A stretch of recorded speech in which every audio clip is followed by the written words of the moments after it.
Hello everyone. Today I want to share a book I've been reading recently. It's called Artificial Intelligence All in One for Dummies. You might have heard the For Dummies series. There are tons of them covering different topics. But this one is the latest edition focused entirely on artificial intelligence, published just this, I believe, August in 2025. So it's really new and up to date. I borrowed the book recently and I thought, why not start a little series where we read and learn together? For today's video, I want to dive into one topic that I recently find quite controversial and also fascinating.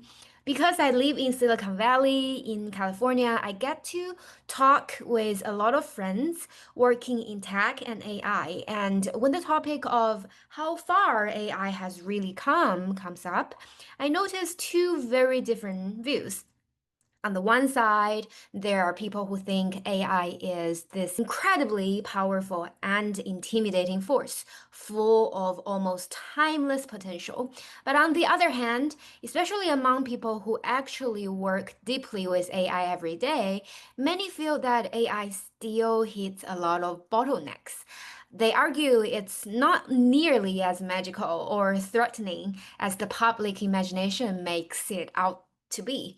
And yet, interestingly, even those same people sometimes find themselves amazed or even shocked by what AI can suddenly do. So today, I want to zoom in on one very specific question. Does AI actually have creativity? That's a very popular one, right? Or in other words, can AI truly innovate?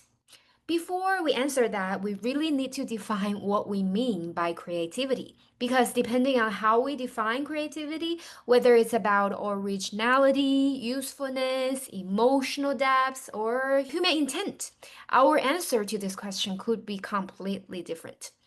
In today's video, I want to summarize and reflect on one of the chapters in this book that explores the exact same question we just asked.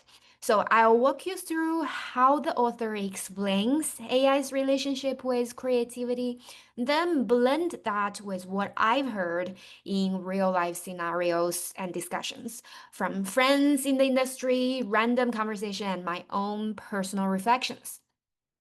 So my goal is to bring all that together and present it in a hopefully clear and engaging way, hopefully sparkling some thought-provoking discussion among all of you also. I'd love for this to become an ongoing conversation, not just about whether AI can create, but what we mean when we call something creative in the first place. All right, let's go. First of all, let me show you one chart. This chart appears in the first chapter of the book because right at the beginning, we all need to understand when we talk about AI, what exactly are we talking about? I think sometimes when people discuss AI, the scope is far too broad. In fact, every day when we mention AI, we might actually be talking about very different things. Sometimes we mean mechanical things like robotic arms or physical machines. Other times we refer to analytical or predictive tools, something more abstract and closely tied to data science, probably. And this is what we are focusing on today, the second type of AI. So, in this book, the author defines AI by contrasting it with human intelligence. The term artificial means something created by human, not natural. So, artificial intelligence that imitates human intelligence to perform certain tasks, according to how the authors defines AI. That is the most probably fundamental baseline definition. AI defined through the lens of human intelligence. The book actually lists many aspects of human intelligence and then discusses how artificial systems can simulate or mimic them. So, what are these forms of human intelligence that AI tries to imitate? We'll look more closely at creativity, our main topic, later. But creativity actually builds upon those more basic forms of human intelligence. So let's dig into those different types of human intelligence that the author listed here. For example, the first one is learning. Learning means the ability to acquire knowledge and to process and understand new information. Machines can indeed do that. Don't you think? They can process and handle new information, right? So next, human intelligence is reasoning, the ability to manipulate information and use it from different perspectives to complete a given task. This too seems achievable by AI, just to manipulate, to use different information for a certain task. Then comes to understanding, the ability to think about and reflect on the result of information processing and task completion. Here, things become a bit tricky. It's uncertain. Can AI truly reflect on the outcome of its tasks? Currently, AI, maybe we all agree that AI can process massive amounts of information extremely fast and complete tasks efficiently. But can it consider the social consequences or psychological impact of those results? Most of us might say no. AI's goal is simply to complete a task, at least right now. It has great processing power, but whether it can think about the outcome of its action is another question. That's one major difference between humans and AI, from my perspective. Humans have self-awareness and complex identities. That's the key. And that's the key part we'll also highlight later, highlighted by the authors. We have our experiences, our shared understanding, what we call common sense. These helps us to imagine the potential impacts of completing a task on people, on relationships, on the broader environment, those impact that matters sometimes. So AI, at least in its current mainstream form, does not yet possess that kind of awareness. AI's current strengths and limitations, maybe we can talk about that in the next section, and dive deeper on that. Because what AI does impressively well is executing tasks.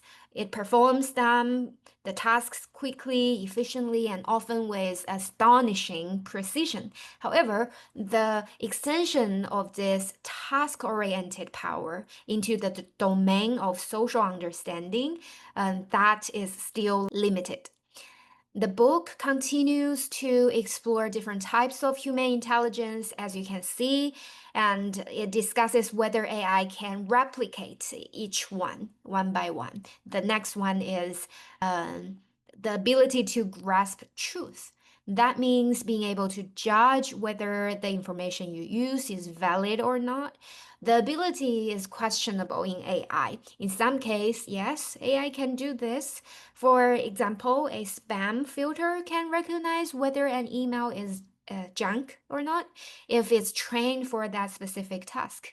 But in general, AI is also capable of creating misinformation, right? It can generate falsehood with confidence and fluency so convincingly that we often can't tell the difference as human. That means in everyday use, AI may not reliably identify what is true and what is false. This ability to detect truth and falsity and to understand their implications remains a unique human strength, as far as the current AI, what they can do. Next, the book mentions the ability to see relationships, to understand how things are interconnected. After processing information, humans are able to see how different pieces of information interact with each other. This means understand the layer behind the information, understand the validity of the information, and these pieces influence each other. That requires what the author calls intrapersonal intelligence, which we will also mention when we talk about creativity later. So, a kind of intelligence that goes beyond completing a single task and consider how this task connects to others and how information interacts across contexts. It's a bit abstract, and the author encourages readers to interpret it from our own perspective and beyond this list. The next aspect is considering meaning, which is a little also relevant, right? This is similar to what we mentioned earlier about understanding. As human, after completing a task, we reflect on its meaning and implications. We ask ourselves, what is the relationship between what I've done and what is considered truth, the ethics, moral behavior, and social norms? So, to consider the meaning is to think about the ethical and social significance of our actions. This is the ability, I believe, that AI currently does not have. Such reflection requires an integrated use of our social awareness, life experiences, and moral cultivation, things that are unique to human currently. The next type of intelligence and the last type is separating fact from belief. That means distinguishing between what is objectively true and what is merely a personal or collective belief.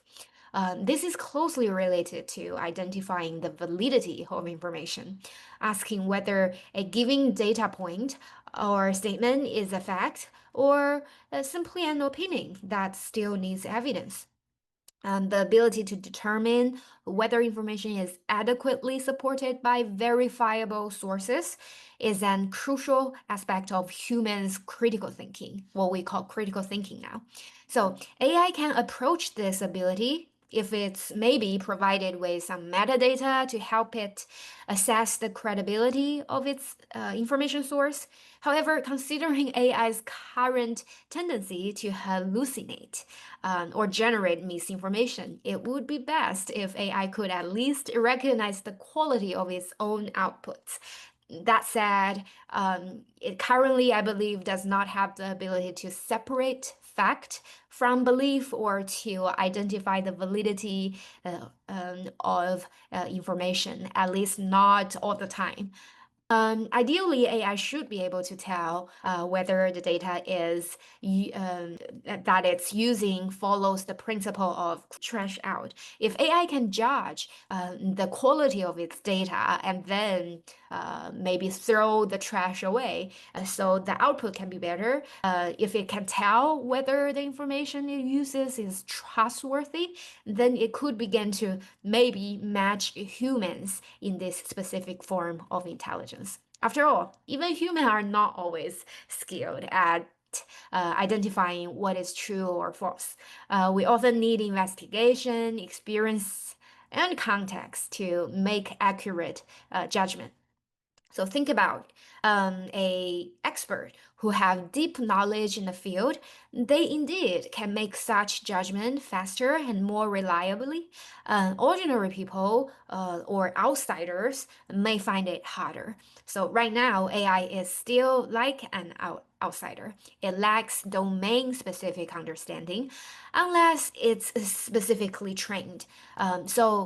We do need to train AI carefully in certain areas so that next time it encounters similar information, it can judge more accurately and maintain better data quality. That's some of the thoughts around those human intelligence. So all these are examples of human intelligence. These can maybe help us understand what kind of capabilities artificial intelligence aims to emulate. So the author in this book point out that these are just the common and recognizable forms of intelligence. In reality, human intelligence can be categorized in many finer ways. One classic example is the Project Zero at Harvard University, and you can find that specific project using the link here. So it's a famous research initiative that studies human learning and intelligence in its various forms. So Project Zero highlights a key question. Among all forms of human intelligence, what are those that are so important? And the answer, one of them is creativity, the ability to innovate and generate new ideas.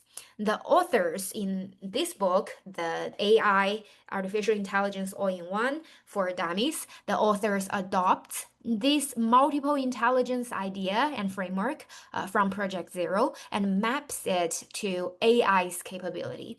And the conclusion they made for creativity is, at least for now, AI cannot truly simulate creativity. Even in the future, the author argues that AI might never possess true creativity or the potential to be creative. This view is quite decisive, perhaps even extreme, but it represents a common stance among scholars who believe that AI can never truly be creative. However, before maybe we accept that conclusion, before that, we should carefully define what creativity actually means in this context. So in this book, as we continue to read, the author gives creativity a very strict definition, and that's where we'll pick up in the next section. The author defines creativity as the ability to develop, to bring forth a new paradigm, a new pattern, or a new mode of thinking. It is not just a repetition or recombination. It involves producing some unique, a truly creative product, the author says, results in unique output, an idea or creation that did not exist before. This could take the form of art, literature, or any expression that embodies originality and innovation. Creativity, therefore, from the author's perspective, is not merely about rearranging what already exists, it is around generating a genuinely new way of thinking or a new conceptual model. So here lies the challenge for AI. So the author applied a limited way of defining creativity from its source. So AI can generate combinations that looks original, but in reality, there are combinations and recombinations. Those are just recombinations of pre-existing forms learned from data. By definition, because AI learns from existing data, its output are derived from what already exists, even when it appears creative. Its mechanism is based on importing and reusing patterns from the training data. That's why according to the author, AI's creativity is inherently limited. It is a reproduction or a remix of prior human input, not a truly independent invention. This is, of course, a controversial stance, but before debating it, the author continues with an important argument, and I believe it's the key. And it's a very fascinating idea. The author writes, to truly create, an AI would need to possess self-awareness. This author argue is the core idea, the decisive point of the entire discussion, and I really agree with that. For AI to create the same way as the human do, it must have a sense of self. If you think that way, you would know the key point that distinguish human and AI, and understanding of its own experience, context, and individuality. Human create based on our own sensory experience, emotion, memories, and social interactions. Our creative work is deeply connected to who we are and what we have lived through. Now, one might ask, aren't human also trained by life experiences? Aren't our creative work also shaped by what we have learned and observed?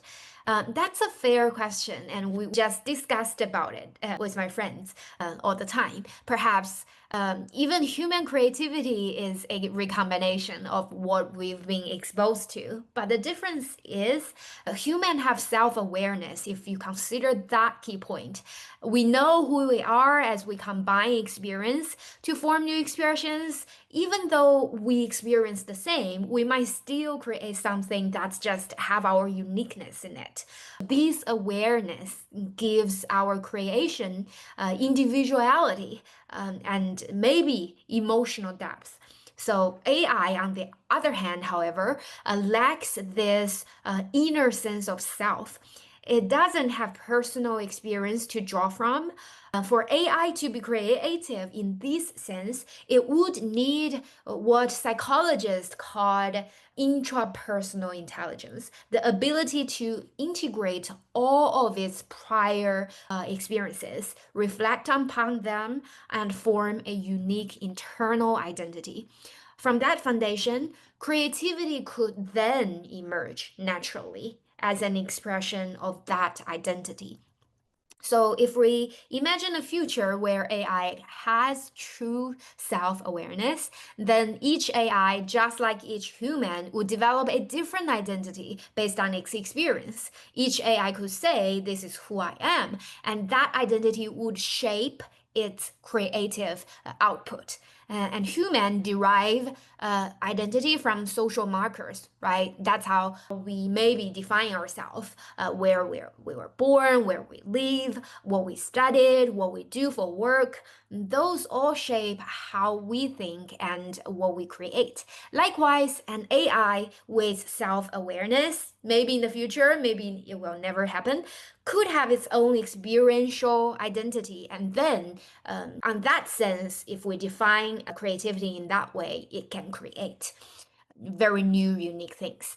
But right now, however, AI does not have this kind of integrated self. It cannot yet gather its own experiences, reflect on them, nor consciously apply them in its actions. Until AI reach that level of awareness, its creation will not have the individuality that human creations do. Currently, when we generate content with AI, we can adjust a parameter called randomness. But even with that, the output are mostly similar.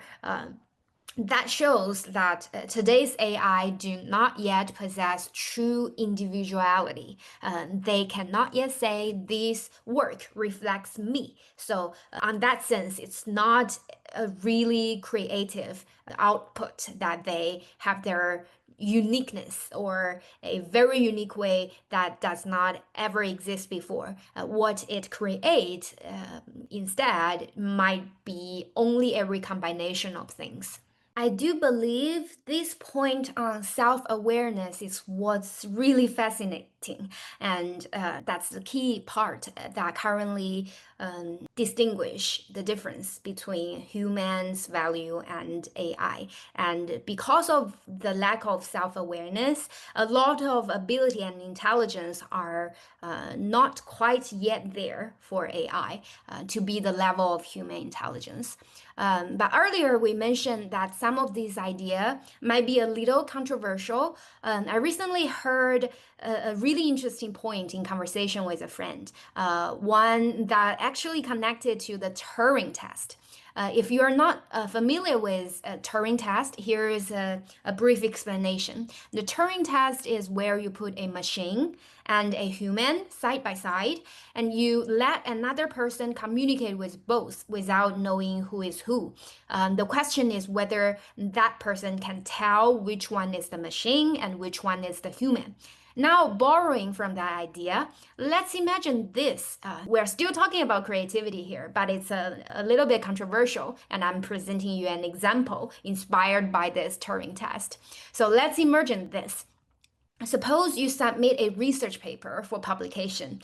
In academia, originality is everything. You can't just repeat what others have have done before. You have to present something that contributes new knowledge to the field.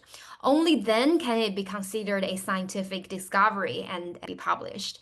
So now imagine there are two papers. One is written by a human describing a new discovery, a new creative theory, or a new concept. The other one is written by AI, and this AI independently gathers information, reviews existing work, identifies the gap in research, and then propose a new theory or direction. When these two papers are reviewed by the editor, and both are considered publishable as a result because both demonstrate originality. From the perspective of the result, the outcome, can we say the AI also has creativity? If the editor think both paper bring fresh perspective, both explore ideas that haven't been discussed before, and both meet the standards of originality, then from the result-based definition of creation, yes, the AI show some creativity too, right? So the key question becomes how exactly we define creativity. So this is the controversy here. So depending on how you strictly define creativity, you might arrive at different answers about whether AI has creativity. So the author of this book we are discussing argues that AI cannot truly possess creativity, and his reasoning is based on how AI is trained and how it generates result. So it's before it generates result, it's the source. Like from his point of view, creativity should be defined by its source and its mechanism. So where it comes from. AI, because AI learns from massive amount of existing data, is trained on pattern that already exist. And what is produced is, in that sense, a recombination, a rearrangement of what it has learned. If you look at it from this perspective, that makes sense. AI is fundamentally built that way. However, if we look from the result side, the one example we bring, inspired by the Turing test, the research paper perspective, if we truly cannot tell the difference between what a human wrote and what AI wrote, and if both passes the editor's review and both are seen as innovative, publishable, original, then isn't that also a form of creativity, at least in its outcome? So this is where the debate lies. Even we humans still don't fully understand where our own creativity comes from. Some may still argue we're just like the machine. We are trained on our previous data. The input is not just as obvious as the data we need to input into AI. We learn from all the life experiences, and those are the data point as our input, and we are just maybe also recombine it, and it's only also appear to be unique, but it's not actually unique. So right now, one of the biggest remaining difference between human and AI, inspired by this book, is self-awareness. Perhaps this is even the only true difference left. What do you think? Leave me a comment and let me know, and we can start more discussion on that. I love to hear what you all think. What do you believe are the unique values or characteristics that still make human distinct from AI? You can leave a comment or share your thoughts below and just inspire others. As for me, I believe that our creativity is deeply tied to our self-awareness. Indeed, just as this book pointed out. The ability to reflect, to feel, and to connect our inner experiences with what we create. That, I think, is where human creativity truly comes from. And that's why it makes sense if we hear somebody say AI do not have creativity. But I also understand, as I presented before, if you understand creativity in terms of the outcome, then if you just cannot tell and what AI's generated is also considered as publishable or original by the judgment of the outcome by a human, then from that sense, it can be argued to have creativity as well. So I hope today's discussion around AI's creativity gives you some inspiration, food for thought, or you just have a different opinion. You can leave a comment below and let us know. And if you hope to see more content like this, because I'm definitely going to continue reading this. It's just the first chapter I opened, and I get inspired on this creativity idea, and I just would like to share because I have been kind of debating this with my friends. So if you want to see more content from this book or similar content, give this video a thumb up so I know you like this and I can produce more content like this. And please subscribe if you'd like to. So next time I post a new video on a similar topic, you wouldn't miss it. Thank you very much, and thank you for your time listening to this video. See you next time.